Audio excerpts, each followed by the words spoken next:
बाक्सानि सौहाटा समाजा गोदानै बाथौ थानसालि गायसनदों।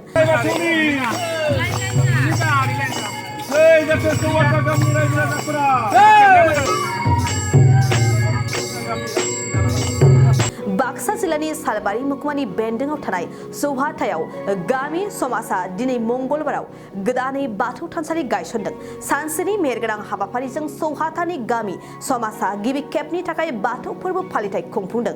बे बाथौ फोरबो फालिथायनि फुंबिलिनि 6 रिंगायाव बाथौ दुमनाय, सिजौ बरायनानै बाथौ थानसालिसिम लाबोनाय, बाथौ खुलुमनाय, आरज मेथाइ रोजाबनाय हाबाफारिफोरखौ फारियै खुंफुंनाय जायो। खुंगा सेथि बोसोरारि बाथौ फोरबो फालिथायनि बागै सौहाटा समाजनि आफादगिरि चपन ब्रह्म आरो नेहाथारि बुद्ध बरुवा खौरांगिरिनि गेजेरजों माखासे गोनां बाथ्राफोरखौ फोरमायदों।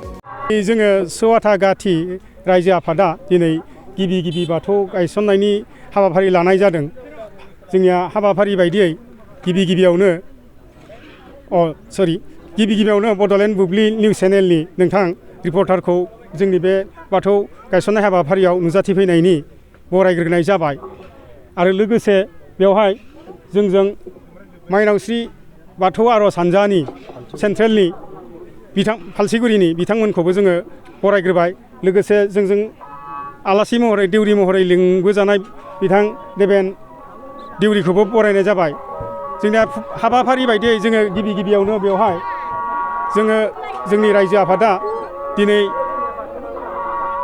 मागो दाननि 23 खालार खालि आरो फेब्रुवारि दाननि 7 2023 मंगलबार खालि बेवहाय जोङो बाथौ गायसननायनि हाबाफारि लानाय जादों।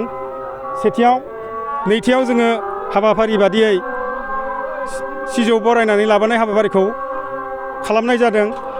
आर'ज हानजाखौ लोगोसे गाजा गोमजायै लानानै बेनि उनाव जोङो थानसालियाव सिजौखौ गायसननाय हाबाफारि लानाय जादों। बाथौ थानसालिया जोंनिया सिगांनिफ्रायनो गैयामोन। जोङो देग्लायसो दिनै गिबि खेब गायसननाय जादों। दिनैसो फार्स्ट गायसननाय जादों।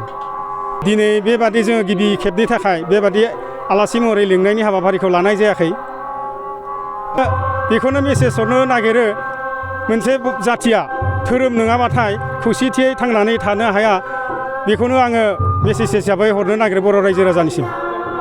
बेवहाय जोङो ओरैनो जोंनियाव सुपाया मोननै दङ। सुपा माने रिभिनिउआ मोनसेया आवहाटायाव गोग्लैयो जोंनि समाजा, आरो जोंनिया मोनसे गाथि सिटनि सुपानि नामा सौहाटा। बे मोननै गामि मोननै रिभिनिउनि मोननै सुपाजों ज' जानानै जोङो बेखौ बाथौ थानसालिखौ दिनै गायसननाय जादों। गिबियावनो बड'लेण्ड बुब्लिसिम आंनि गोसो गोरबोनिफ्राय बरायनाय थाबाय। आरो लोगोसे जोंनि गामि आफादनि आं आफादगिरि, आंनिनो रायजोफोरनो मेसेज होनो सानो, जोंनि हाबाफारिया दिनै गिबि खेब। बे गिबि खेबाव जोङो गेदेर ग्रोम जोमै जों बानायनो हादिया। बेजोंनो थुबैनो जोङो गिबि खेबखाय जोङो बेखिनिजोंनो फालिथाय खालामनो सानदों। आरो लोगोसे फैगौ बारावफोर जोङो खाबुफोर मोनबा, एसे एनै फैसा थाखाफोरबो जगार मोनबा, बेजों एसे सानदोंमोन एसे गेदेर खालामनो। बेखिनियानो आंनि रायजोफोरनो मेसेज होनाया।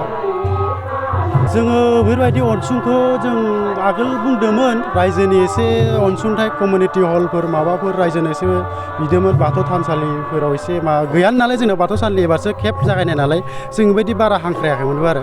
बेनि खेबाव जों दा रायजो बा सरकारखौ मेसेज होनो सानो, जोंनिफ्राय जों मेसेज होनो सानो माने बेनो जोंनि रायजोआव थारमाने जोंफोर हांख्रायबाथाय बा सरकारनिफ्राय जोङो हेल्प खालामनो, उनाव जों आवगायलांबा जोंखौ जे मदद खालामनो जों आखा थायो आरो सरकारखौ।